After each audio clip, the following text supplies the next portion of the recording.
no untracked aircraft get near the Pentagon and near the White House. It just doesn't happen. In Washington, D.C., we have one of the most restricted airspaces in the world. It's called P-56. It has a separate radar tracking system and a separate military response system. P-56 is that restricted airspace that is around the Pentagon and the White House, and it is a highly, highly, highly sensitive area. There are supposed to be no unknown aircraft that can go through there. That has an air defense identification zone in a 50-mile radius around D.C., and then it has a protected zone 17 miles around the Washington Monument and an inner protected zone 3 miles around the Capitol. That space is essentially unbreachable. It has to be because of the importance of the buildings there. It's like an aviation no man's land. Nobody goes in there. Nobody.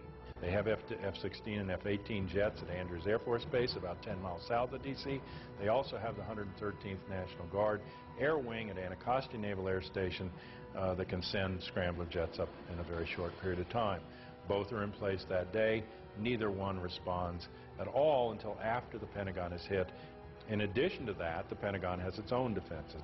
If a plane, any kind of a plane, was coming in towards the Pentagon, why didn't the anti-aircraft missile batteries that are there, why didn't they fire to protect the building? This is, after all, the most heavily protected building on the planet. That craft had to have been a military craft, because only the military craft put out a signal. It's called an Identify Friend or Foe IFF device. And only the military craft would be allowed to approach the building. The two radar systems that the military radars, defensive radar systems, read are a civilian transponder and a military transponder. Military transponder is called IFF. Civilian aircraft do not have an IFF transponder. They are not given that capability. Okay? So if there was a 757, American 757, that went into the Pentagon, for example, and it shut off its transponder, it didn't have a military IFF transponder on it. So it was a primary target. It's a primary target going into that airspace. Should have been shot down. What I'm describing to you is a breakdown in standard operating procedure by FAA, NORAD, P-56, and the Pentagon, all on the same day, in the middle of, after 9/05, what was known nationally to be a terrorist attack. And it makes no sense. There's nobody anywhere at any point in this entire investigation that has said that is positively American 77. They suppose it, they presume it, they assume it, they say this is what we think it is. The controller, Danielle O'Brien, who saw the unidentified blip coming in from the west at a high rate of speed, had no way of knowing what it was, because the primary was a primary return only. The secondary radar, the transponder, was turned off. In order to identify a primary radar target, you have to have two-way communications between the pilot and the air traffic controller, and the pilot has to report over a certain geographical location, or you have to be able to tell the pilot in the airplane to make a series of turns. And then the radar controller can look at all of the primary targets on his or her radar scope and say, there's an aircraft, or there's a target that just executed the turns I told. Now I can positively identify the aircraft. That never occurred. It's huge. Now, if Flight 77 really did go off of the radar screen for 36 minutes, according to her testimony, then the airplane was no longer flying. Or it was low enough that was out of radar coverage. One of the two. So, was the airplane landed at some place, some remote field?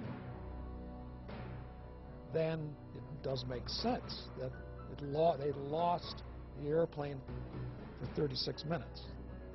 But other than that, there's very little explanation for that. How did Flight 77 get to the Pentagon? This is another suspicious aspect of the attack. The plane vanished from air traffic controllers near Ohio, as shown by the question mark. Air traffic controllers immediately called the Air Force for help. Less than an hour later, an unidentified blip appeared out of nowhere on the radar screen near the Pentagon. Supposedly, Flight 77 traveled all the way from Ohio to the Pentagon without the help of any of the air traffic controllers and without being seen by the Air Force or on any radar screens, even though they were all looking for it.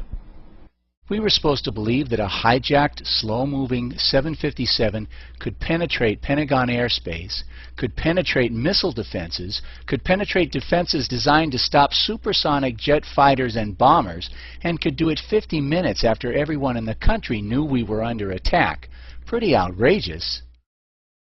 The following day, September 12th, we were asked to believe a more detailed and more ridiculous story, that the plane that flew into Pentagon airspace then made a 240-degree turn around the building, exposing the plane's long and broad side to attack from ground defenses, all without a shot being fired. On September 12th, we were told that if the plane had not made this incredible turn, if it had just headed straight into the Pentagon, it would have crashed into the most high-level, top-secret area of the Pentagon. It would have crashed into the offices of Donald Rumsfeld and all the top brass. But instead of flying straight ahead, it made this ridiculous turn so that it crashed into an area that had been under construction for weeks before, into an area that had been specially reinforced during those weeks to make it more able to withstand just such an attack.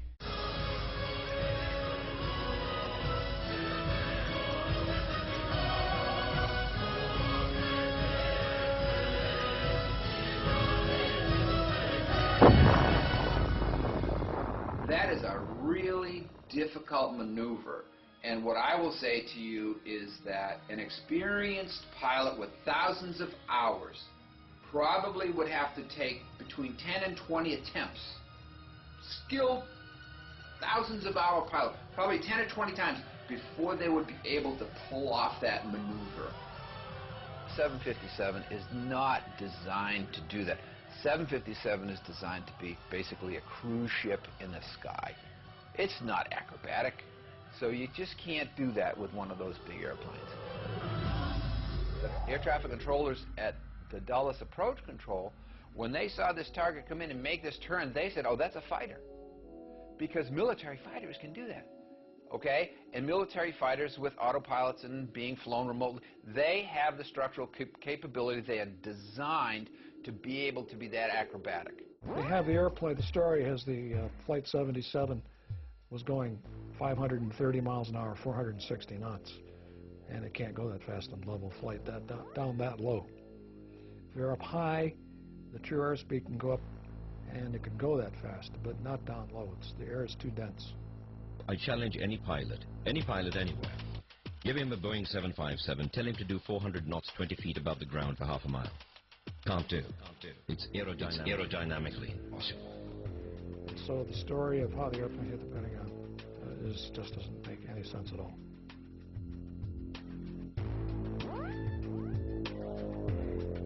These guys didn't have the experience to make that kind of maneuver, even if the airplane could fly that. The man could not fly at all. There's no way you could possibly come out of a 172 and fly a jet that you've never flown before. That's like showing me how to carve up a Christmas turkey and then say, go make a heart transplant.